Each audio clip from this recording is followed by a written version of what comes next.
ನಮಸ್ಕಾರ, ನೀವು ನೋಡ್ತಾ ಇದ್ದೀರಾ ಜಿ ಕನ್ನಡ ನ್ಯೂಸ್. ನಾನು ಶಿವರಾಮು. ದಿನದ ಎಲ್ಲ ಪ್ರಮುಖ ಸುದ್ದಿಗಳನ್ನು ನೋಡೋಣ. ವಿಶೇಷ ಸಮಾಚಾರದಲ್ಲಿ ಪೊಲೀಸ್ ಕಾನ್ಸ್ಟೇಬಲ್ ಹಾಗೂ ಸಬ್ ಇನ್ಸ್ಪೆಕ್ಟರ್ ಹುದ್ದೆಗಳ ನೇಮಕಾತಿಗೆ ಗರಿಷ್ಠ ವಯೋಮಿತಿಯಲ್ಲಿ 3 ಹಾಗೂ 2 ವರ್ಷಗಳ ಸಡಿಲಿಕೆ ಮಾಡಲು ಸರ್ಕಾರ ಮುಂದಾಗಿದೆ. ನೇಮಕಾತಿ ನಿಯಮಗಳಲ್ಲಿ ತಿದ್ದುಪಡಿ ತರಲು ಗೃಹ ಸಚಿವ ಪರಮೇಶ್ವರ್ ಅಧಿಕಾರಿಗಳಿಗೆ ಈಗಾಗಲೇ ಸೂಚನೆ ನೀಡಿದ್ದಾರೆ. ಧಾರವಾಡ ಸೇರಿದಂತೆ ಹಲವೆಡೆ ಉದ್ಯೋಗಾಕಾಂಕ್ಷಿಗಳು ಬೃಹತ್ ಪ್ರತಿಭಟನೆ ನಡೆಸಿದ ಬೆನ್ನಲ್ಲೇ ಎಚ್ಚೆತ್ತ ಸರ್ಕಾರ ನೇಮಕಾತಿ ವಯೋಮಿತಿ ಸಡಿಲಿಕೆ ನಿರ್ಧಾರಕ್ಕೆ ವೇಗ ನೀಡಿದ್ದು, ವಯೋಮಿತಿ ಸಡಿಲಿಕೆಗೆ ಪ್ರಸ್ತಾವನೆಯನ್ನು ಸಿದ್ಧಪಡಿಸಿದೆ ಅಂತ ಹೇಳಲಾಗ್ತಿದೆ. ಸದ್ಯ ಪೊಲೀಸ್ ಕಾನ್ಸ್ಟೇಬಲ್ ಹುದ್ದೆಗೆ ಎಸ್ಸಿ, ಎಸ್ಟಿ, ಒಬಿಸಿ ಅಭ್ಯರ್ಥಿಗಳಿಗೆ ಗರಿಷ್ಠ ವಯೋಮಿತಿ 27 ವರ್ಷವಿದ್ದು, ಇದನ್ನು 30 ವರ್ಷಕ್ಕೆ ಹೆಚ್ಚಳ ಮಾಡುವ ಸಾಧ್ಯತೆ ಇದೆ. ಇನ್ನು ಇತರೆ ಅಭ್ಯರ್ಥಿಗಳಿಗೆ ಗರಿಷ್ಠ ವಯೋಮಿತಿ 25 ವರ್ಷವಿದ್ದು 27 ವರ್ಷಕ್ಕೆ ಏರಿಸಲು ಚಿಂತನೆ ನಡೆದಿದೆ. ಅಲ್ಲದೆ ಪಿಎಸ್ಐ ಹುದ್ದೆಗೆ ಎಸ್ಸಿ, ಎಸ್ಟಿ, ಒಬಿಸಿ ಅಭ್ಯರ್ಥಿಗಳಿಗೆ ಪ್ರಸ್ತುತ ಗರಿಷ್ಠ ವಯೋಮಿತಿ 30 ವರ್ಷವಿದ್ದು 32 ವರ್ಷಕ್ಕೆ ಹೆಚ್ಚಳ ಮಾಡಲು ತಯಾರಿ ನಡೆದಿದೆ. ಇನ್ನು ಇತರೆ ಅಭ್ಯರ್ಥಿಗಳಿಗೆ ಗರಿಷ್ಠ ವಯೋಮಿತಿ 28 ವರ್ಷವಿದ್ದು 30 ವರ್ಷಕ್ಕೆ ಹೆಚ್ಚಳ ಮಾಡಲಾಗುತ್ತೆ ಎಂದು ಹೇಳಲಾಗ್ತಿದೆ. ಸದ್ಯ ಸರ್ಕಾರದ ಮಟ್ಟದಲ್ಲಿ ಈ ಬಗ್ಗೆ ಚರ್ಚೆಗಳು ನಡೀತಿದ್ದು, ಈ ಕುರಿತ ಪ್ರಸ್ತಾವನೆಯನ್ನ ಸಿದ್ಧಪಡಿಸಲಾಗಿದೆ ಅಂತ ತಿಳಿದು ಬಂದಿದೆ. ಹೀಗಾಗಿ ವಯೋಮಿತಿ ಸಡಿಲಿಕೆ ಜೊತೆಗೆ ಆದಷ್ಟು ಬೇಗ ವಿವಿಧ ಹುದ್ದೆಗಳಿಗೆ ಸರ್ಕಾರ ನೇಮಕಾತಿ ನಡೆಸಬೇಕಿದೆ. ಬೆಂಗಳೂರಿನ ನೆರೆಯ ಜಿಲ್ಲೆ ಹಾಗೂ ಅಕ್ಕಪಕ್ಕದ ತಾಲೂಕುಗಳಿಂದ ರಾಜಧಾನಿ ಬೆಂಗಳೂರಿಗೆ ಪ್ರಯಾಣಿಸುವವರು ನೀವಾಗಿದ್ರೆ ಇದು ನೀವು ನೋಡಲೇಬೇಕಾದ ಸುದ್ದಿ. ಬಿಎಂಟಿಸಿ ನಿಮಗೊಂದು ಭರ್ಜರಿ ಗುಡ್ ನ್ಯೂಸ್ ಕೊಡೋಕೆ ಮುಂದಾಗಿದೆ. ಇನ್ಮುಂದೆ ಬಿಎಂಟಿಸಿ ಬಸ್ಗಳು ಕೋಲಾರ, ಮಾಲೂರು, ದಾಬಸ್ಪೇಟೆ, ಸೋಲೂರು, ಕನಕಪುರ, ರಾಮನಗರ, ಆನೇಕಲ್, ಚಿಕ್ಕಬಳ್ಳಾಪುರ, ದೊಡ್ಡಬಳ್ಳಾಪುರಕ್ಕೂ ಸಂಚಾರ ನಡೆಸಲಿವೆ. ಹೌದು, ಇದುವರೆಗೆ ಬಿಎಂಟಿಸಿ ಬಸ್ಸುಗಳು ಬೆಂಗಳೂರು ನಗರದಲ್ಲಿ ಮಾತ್ರ, ಅಂದ್ರೆ ನಗರದಿಂದ 25 ಕಿಲೋಮೀಟರ್ ವ್ಯಾಪ್ತಿಯಲ್ಲಿ ಮಾತ್ರ ಸಂಚಾರ ಮಾಡ್ತಿದ್ವು. ಆದ್ರೆ ಇದೀಗ ಅಕ್ಕಪಕ್ಕದ ಜಿಲ್ಲೆಗಳಿಗೂ ಅಂದ್ರೆ 40 ಕಿಲೋಮೀಟರ್ ವರೆಗೂ ಸಂಚಾರಕ್ಕೆ ಮುಂದಾಗಿವೆ. ಇದಕ್ಕಾಗಿ ಕೇಂದ್ರ ಸರ್ಕಾರ ಬರೋಬ್ಬರಿ 4500 ಹೊಸ ಎಲೆಕ್ಟ್ರಿಕ್ ಬಸ್ಗಳನ್ನು ನೀಡಲು ಮುಂದಾಗಿದೆ.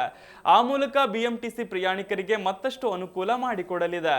ಬಿಎಂಟಿಸಿಯ ಕಾರ್ಯಾಚರಣೆ ವ್ಯಾಪ್ತಿಯನ್ನ 40 ಕಿಲೋಮೀಟರ್ ವರೆಗೆ ವಿಸ್ತರಿಸಲು ಸರ್ಕಾರದಿಂದ ಅಧಿಸೂಚನೆ ಕೂಡ ಪ್ರಕಟವಾಗಿದೆ. ಇನ್ನು ಈ ಬಗ್ಗೆ ಏನಾದರೂ ಆಕ್ಷೇಪಣೆಗಳಿದ್ದರೆ ಸಲ್ಲಿಸಲು 30 ದಿನಗಳವರೆಗೆ ಕಾಲಾವಕಾಶವನ್ನ ನೀಡಲಾಗಿದೆ.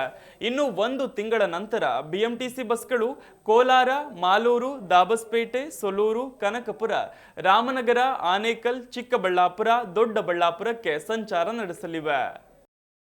ರಾಜ್ಯದಲ್ಲೇ ಅತಿ ಹೆಚ್ಚು ಪ್ರವಾಸಿ ತಾಣಗಳನ್ನು ಹೊಂದಿರುವ ಜಿಲ್ಲೆ ಎಂದರೆ ಅದು ಸಕ್ಕರೆ ನಗರಿ ಮಂಡ್ಯ.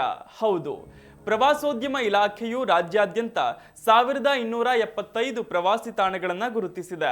ಈ ಪೈಕಿ ಒಟ್ಟು 106 ಪ್ರವಾಸಿ ತಾಣಗಳನ್ನು ಒಳಗೊಂಡಿರುವ ಮಂಡ್ಯ ಜಿಲ್ಲೆ ಅತಿ ಹೆಚ್ಚು ಪ್ರವಾಸಿ ತಾಣಗಳನ್ನು ಹೊಂದಿರುವ ಕೀರ್ತಿ ಪಡೆದಿದೆ.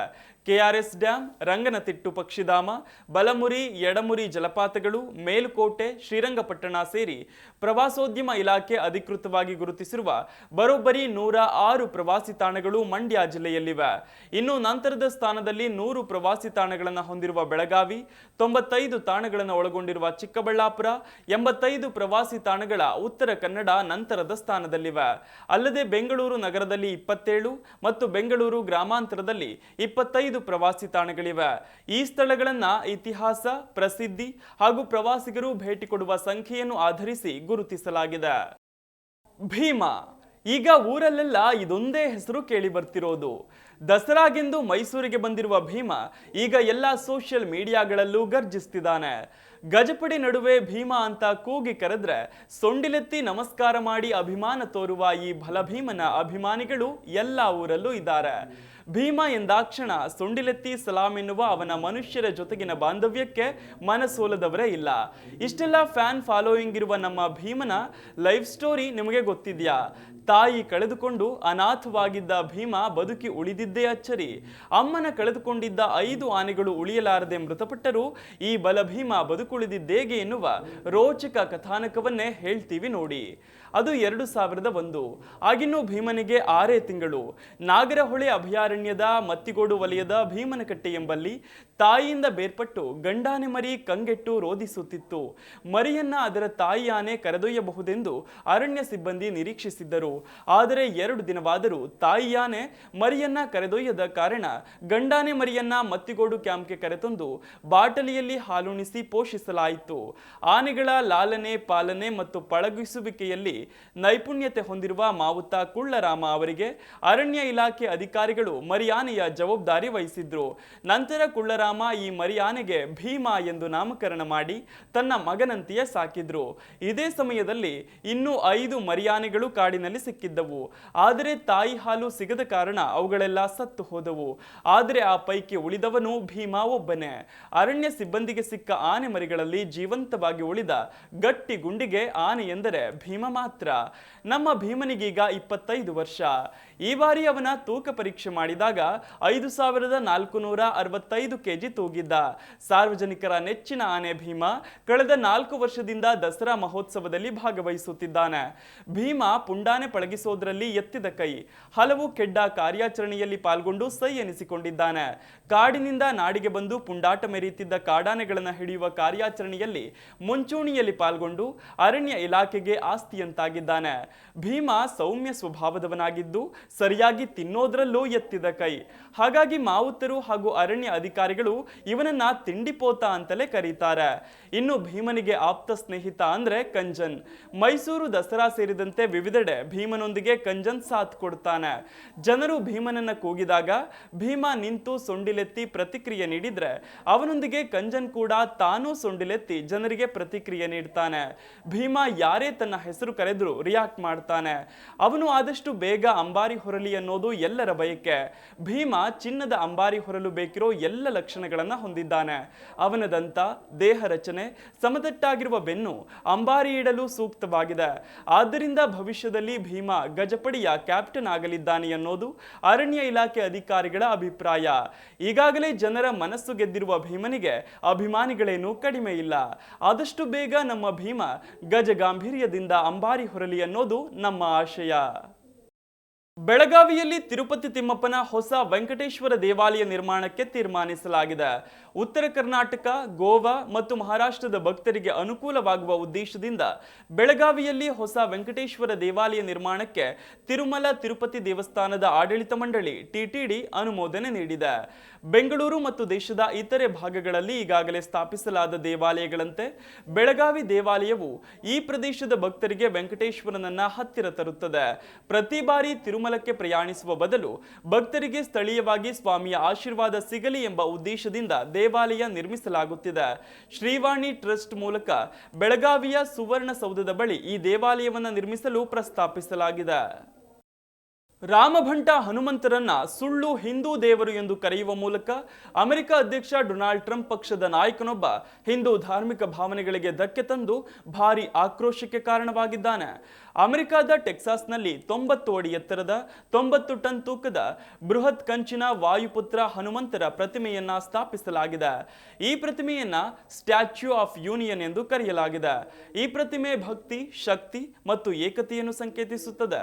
ಇದು ಹಿಂದೂ ಪುರಾಣಗಳಲ್ಲಿ ರಾಮ ಮತ್ತು ಸೀತೆಯನ್ನು ಒಂದುಗೂಡಿಸಿದ ಹನುಮಂತರ ಪಾತ್ರವನ್ನ ಪ್ರತಿಬಿಂಬಿಸುತ್ತದೆ ಎಂಬ ಆಶಯದೊಂದಿಗೆ ಅಮೆರಿಕದಲ್ಲಿ ಸ್ಥಾಪಿಸಲಾಗಿದೆ. ಆದ್ರೀಗ ಟ್ರಂಪ್ ಪಕ್ಷದ ಸೋಕಾಲ್ಡ್ ನಾಯಕ ಅಲೆಕ್ಸಾಂಡರ್ ಡಂಕನ್ ಎಂಬಾತ ಆಂಜನೇಯರ ಪ್ರತಿಮೆಯನ್ನ ಟೀಕಿಸಿದ್ದು, ನಮ್ಮದು ಕ್ರಿಶ್ಚಿಯನ್ ರಾಷ್ಟ್ರ, ಆದರೆ ಸುಳ್ಳು ಹಿಂದೂ ದೇವರ ಪ್ರತಿಮೆಯನ್ನ ಇಲ್ಲೇಕೆ ನಿರ್ಮಿಸಲು ಅನುಮತಿ ನೀಡಿದ್ದೇವೆ ಎನ್ನುವ ಪ್ರಶ್ನೆ ಮಾಡಿದ್ದಾನೆ. ಕಳೆದ ವರ್ಷ ಆಗಸ್ಟ್ನಲ್ಲಿ ಭಾರತದ ಸ್ವಾತಂತ್ರ್ಯ ದಿನಾಚರಣೆಯಂದು ಹನುಮಂತರ ಪ್ರತಿಮೆಯನ್ನ ಅಮೆರಿಕದಲ್ಲಿ ಉದ್ಘಾಟಿಸಲಾಗಿತ್ತು. ಆದ್ರೀಗ ಪ್ರತಿಮೆ ಬಗ್ಗೆ ಕೊಂಕು ತೆಗೆದಿರುವ ಅಲೆಕ್ಸಾಂಡರ್ ಡಂಕನ್ ಸುಳ್ಳು ಹಿಂದೂ ದೇವರ ಪ್ರತಿಮೆಯನ್ನ ಇಲ್ಲಿ ನಿರ್ಮಿಸಲು ನಾವು ಯಾಕೆ ಅನುಮತಿ ನೀಡಿದ್ದೇವೆ, ನಮ್ಮದು ಕ್ರಿಶ್ಚಿಯನ್ ರಾಷ್ಟ್ರವಲ್ಲವೇ ಎಂದು ಕೇಳಿದ್ದಾನೆ. ಈ ಹೇಳಿಕೆಯು ಹಿಂದೂ ಸಮುದಾಯ ಮತ್ತು ಇತರರ ಭಾವನೆಗಳಿಗೆ ನೋವುಂಟು ಮಾಡಿದೆ. ಈತನ ಹೇಳಿಕೆಗೆ ಭಾರಿ ಟೀಕೆಗಳು ವ್ಯಕ್ತವಾಗ್ತಿವೆ. ಹಿಂದೂ ಅಮೆರಿಕನ್ ಫೌಂಡೇಶನ್ ಹೇಳಿಕೆಯನ್ನ ಹಿಂದೂ ವಿರೋಧಿ ಮತ್ತು ಪ್ರಚೋದನಕಾರಿ ಅಂತ ಕರೆದಿದೆ. ಈತನ ವಿರುದ್ಧ ಕ್ರಮ ಕೈಗೊಳ್ಳಬೇಕು ಅಂತಲೂ ಕೂಡ ಒತ್ತಾಯಿಸಿ ದೂರು ನೀಡಲಾಗಿದೆಯಂತೆ. ಈ ಹೇಳಿಕೆಯು ಧಾರ್ಮಿಕ ತಾರತಮ್ಯವನ್ನ ಉತ್ತೇಜಿಸುತ್ತೆ, ಹಾಗೆಯೇ ಇದು ಅಮೆರಿಕ ಸಂವಿಧಾನದ ಆಶಯಕ್ಕೆ ವಿರುದ್ಧವಾಗಿದೆ ಅಂತ ದೂರಿನಲ್ಲಿ ಉಲ್ಲೇಖಿಸಲಾಗಿದೆ. ಅಂದಹಾಗೆ 2026ರ ಯುಎಸ್ ಸೆನೆಟ್ ಚುನಾವಣೆಯಲ್ಲಿ ಟೆಕ್ಸಾಸ್ ಅನ್ನು ಪ್ರತಿನಿಧಿಸಲು ಈತ ತನ್ನ ಉಮೇದುವಾರಿಕೆಯನ್ನ ಘೋಷಿಸಿದ್ದಾನೆ. ಇವನು ರಾಜಕೀಯಕ್ಕೆ ಬರುವ ಮೊದಲು 12 ವರ್ಷಗಳ ಕಾಲ ಪೊಲೀಸ್ ಅಧಿಕಾರಿಯಾಗಿ ಸೇವೆ ಸಲ್ಲಿಸಿದ್ದಾನಂತೆ. ಈತ ಒಬ್ಬ ಕ್ರಿಶ್ಚಿಯನ್ ಮತ್ತು ಸಂಪ್ರದಾಯವಾದಿಯಾಗಿದ್ದು ತನ್ನನ್ನು ತಾನು ರಾಷ್ಟ್ರೀಯವಾದಿ ಅಂತ ಕರೆದುಕೊಳ್ತಾನೆ. ಲಡಾಖ್ ಘರ್ಷಣೆಯಲ್ಲಿ ಪ್ರಮುಖ ಪಾತ್ರ ವಹಿಸಿರುವ ಕಾರ್ಯಕರ್ತ ಸೋನಂ ವಾಂಗ್ಚುಕ್ ಅವರನ್ನ ಪ್ರಚೋದನಕಾರಿ ಹೇಳಿಕೆಗಳೊಂದಿಗೆ ಜನಸಮೂಹವನ್ನ ಪ್ರಚೋದಿಸಿದ ಆರೋಪಗಳ ಹಿನ್ನೆಲೆ ಬಂಧಿಸಲಾಗಿದೆ. ಪ್ರಚೋದನಕಾರಿ ಹೇಳಿಕೆಗಳ ಕಾರಣದಿಂದ ನನ್ನನ್ನು ಯಾವುದೇ ಸಮಯದಲ್ಲಿ ಬಂಧಿಸಲ್ಪಟ್ಟರೆ ಸಂತೋಷವಾಗತ್ತೆ ಅಂತ ಅವರು ಹೇಳಿದ 1 ದಿನದ ನಂತರ ಅವರನ್ನ ಬಂಧಿಸಲಾಗಿದೆ. ವಾಂಗ್ಚುಕ್ ಅವರ ಲಾಭರಹಿತ ಲಡಾಖ್ನ ವಿದ್ಯಾರ್ಥಿಗಳ ಶೈಕ್ಷಣಿಕ ಮತ್ತು ಸಾಂಸ್ಕೃತಿಕ ಚಳುವಳಿ ವಿದೇಶಿ ಕೊಡುಗೆ ಕಾಯ್ದೆ ಅಥವಾ FCRA 2010ರ ಅಡಿಯಲ್ಲಿ ವಿದೇಶದಿಂದ ಹಣವನ್ನು ಪಡೆಯುವ ನೋಂದಣಿಯನ್ನ ಗೃಹ ಸಚಿವಾಲಯ ರದ್ದುಗೊಳಿಸಿತ್ತು. ಈ ಬೆನ್ನಲ್ಲೇ ವಾಂಗ್ಚುಕ್ ಅವರನ್ನು ಬಂಧಿಸಲಾಗಿದೆ. ಲಡಾಖ್ನಲ್ಲಿ ನಡೆಯುತ್ತಿರುವ ಘರ್ಷಣೆಯಲ್ಲಿ 2018ರಲ್ಲಿ ರಾಮನ್ ಮ್ಯಾಗ್ಸೆಸೆ ಪ್ರಶಸ್ತಿಯನ್ನು ಗೆದ್ದ ಪರ್ವತ ಪ್ರದೇಶದ ಕಾರ್ಯಕರ್ತ ವಾಂಗ್ಚುಕ್ ಮುಂಚೂಣಿಯಲ್ಲಿದ್ದು, ಘಟನೆಯಲ್ಲಿ 2 ದಿನಗಳ ಹಿಂದೆ 4 ಸಾವನ್ನಪ್ಪಿದ ಹಾಗೂ ಭದ್ರತಾ ಸಿಬ್ಬಂದಿ ಸೇರಿದಂತೆ 50ಕ್ಕೂ ಹೆಚ್ಚು ಜನರು ಗಾಯಗೊಂಡಿದ್ದಾರೆ. ಹಿಂಸಾಚಾರದ ನಂತರ ಕೇಂದ್ರ ಮತ್ತು ಕೇಂದ್ರಾಡಳಿತ ಪ್ರದೇಶದ ಆಡಳಿತವು ಮಾಡಿದ ಎಲ್ಲ ಆರೋಪಗಳನ್ನು ವಾಂಗ್ಚುಕ್ ನಿರಾಕರಿಸಿದ್ದಾರೆ. ಕೇಂದ್ರದ ಆರೋಪಗಳ ಕುರಿತು ಸ್ಪಷ್ಟನೆ ನೀಡಿದ್ದ ವಾಂಗ್ಚುಕ್ ತಮ್ಮ ಲಾಭರಹಿತ ಸಂಸ್ಥೆ ವಿದೇಶಿ ಕೊಡುಗೆಗಳನ್ನು ಪಡೆದಿಲ್ಲ, ಆದರೆ UN, ಸ್ವಿಸ್ ಮತ್ತು ಇಟಾಲಿಯನ್ ಸಂಸ್ಥೆಗಳೊಂದಿಗೆ ವಹಿವಾಟುಗಳನ್ನು ನಡೆಸಿದೆ ಹಾಗೂ ಎಲ್ಲಾ ತೆರಿಗೆಗಳನ್ನು ಪಾವತಿಸಿದೆ ಅಂತ ಹೇಳಿಕೊಂಡಿದ್ರು. ಇದಿಷ್ಟು ಈ ದಿನದ ಪ್ರಮುಖ ಸುದ್ದಿ. ನೋಡ್ತಾ ಇರಿ ಜಿ ಕನ್ನಡ ನ್ಯೂಸ್, ಸತ್ಯವೇ ಸುದ್ದಿಯ ಜೀವಾಳ.